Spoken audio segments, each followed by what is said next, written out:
movement.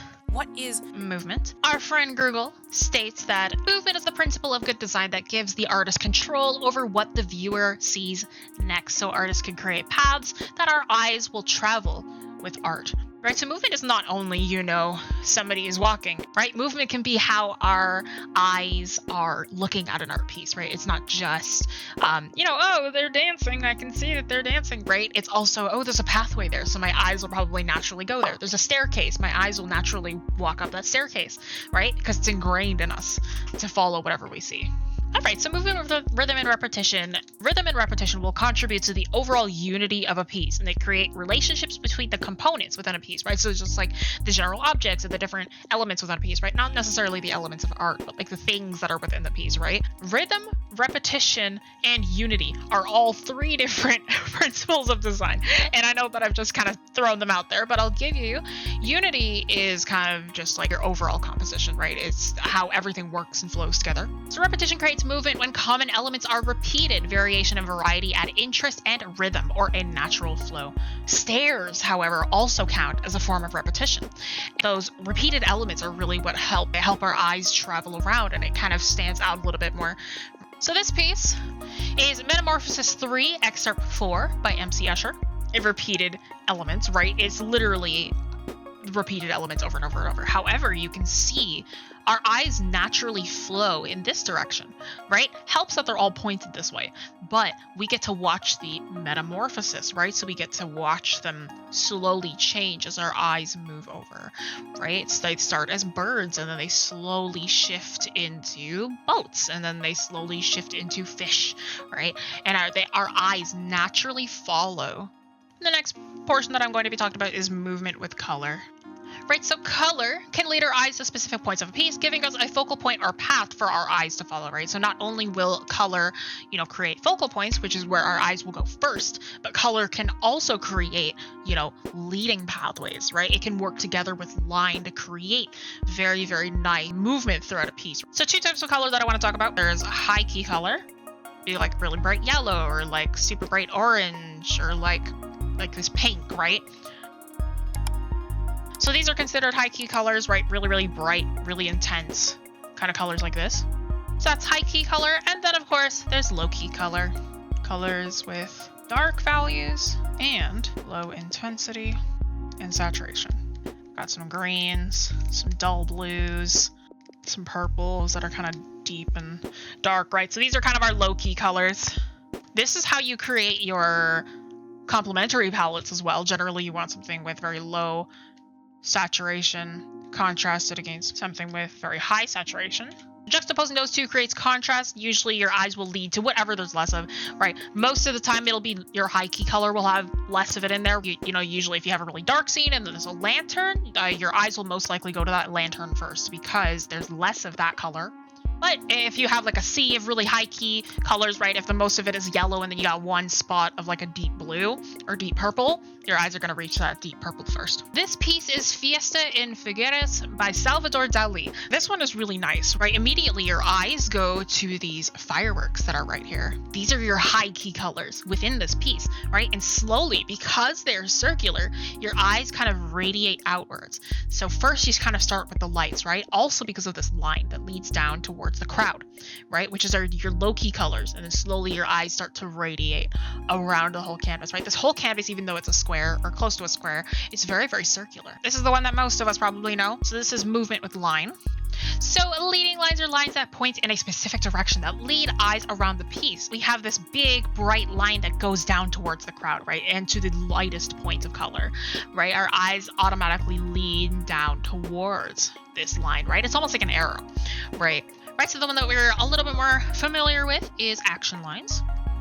Action lines are often emphasized with cartoons and anime, but are present in all figures. So every single person that you draw will most likely have an action line of some kind, right? So lines that show the action of the individual, right? So in figure drawing, you'll mostly have that line of action, right? Up, say if you have like somebody reaching to like the top of a shelf, your line of action will be something like that.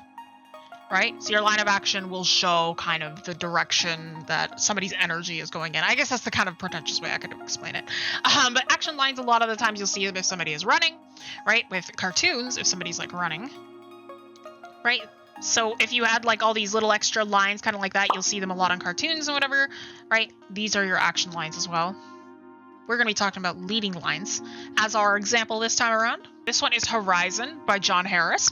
But there are actually two examples of leading lines in this piece, right? The very first and obvious one, because it is using color as this contrast, right? This yellow, this orange is very contrasted against this blue. And because they're so bright and contrasted, our eyes immediately go to these leading lines, right? Our eyes automatically go towards this thingy in the direct middle, right? I don't know what it is, but it looks cool. Our leading lines help bring our eyes towards something. And it also helps that we have these kind of leading lines here. They're pointing, so they kind of go upwards. So our eyes somewhat go upwards, but they also help frame this thing as well. So it gives it a nice circular frame. And our final one, which is the easiest one to understand, is implied movement. Right, so implied movement or action is literally just when they're moving. Right, you got somebody walking, that's movement. Right, got somebody dancing, that's a movement. Right, so implied movement or action is when you draw someone moving, right? So that creates movement within your piece. The best way to get implied movement is with dynamic posing. Right? So those poses that I drew earlier, these are considered more dynamic, right? If somebody's actually moving, if something has like, it feels a little more natural, right? You don't want somebody standing there in an A pose or a T pose, right? That feels very stiff, right? Dynamic posing is usually the person is standing there like in a more natural thing. Maybe they have weight on one leg. This piece is gorgeous. I love this one. I chose this one not only because it's like obvious, right? They're all kind of walking, right? But it has elements of everything else in there, right? If they use a lot of contrasting areas for your eyes to go to first, right? Your eyes, they automatically kind of go here, right? Because really dark colors right here, right? And then everything else kind of becomes less deep in value as you go outwards. This piece also has leading lines. You'll see all the lines on the bottom. They're action lines and leading lines, right? So they imply the movement. They're going somewhat quickly, but they also imply the direction. They also help with perspective, right? Action lines are one way to help with perspective as well, right? You can tell that this is actually a 3 point from what I can tell. The vanishing point is like all the way back here, right? Your lines are so important. So important, whether how messy or clean that you do it, right? Because not every single line artist is a super clean line artist, right? And that's totally fine. That's all to you. But in terms of movement, this piece has a lot of movement, and it's great, and it's gorgeous.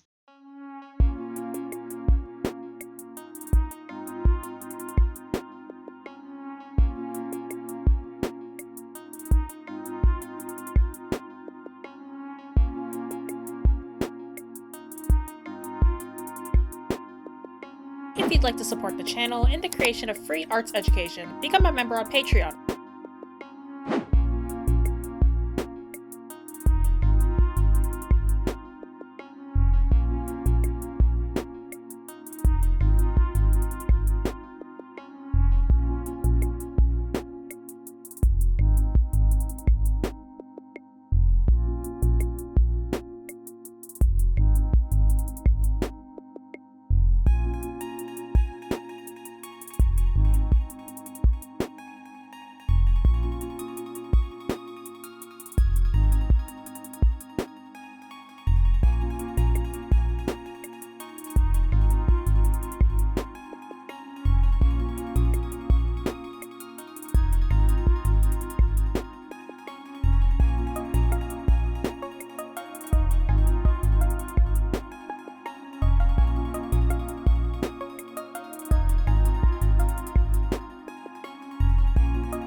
If you liked what you saw, be sure to hit that like button and subscribe so you never miss an upload. Join our art community with the links down below. If you'd like to support the channel and the creation of free arts education, become a member on Patreon for working files, behind-the-scenes posts, and discounts on our class offerings. If you enjoyed this video, here's a couple other videos you can check out next.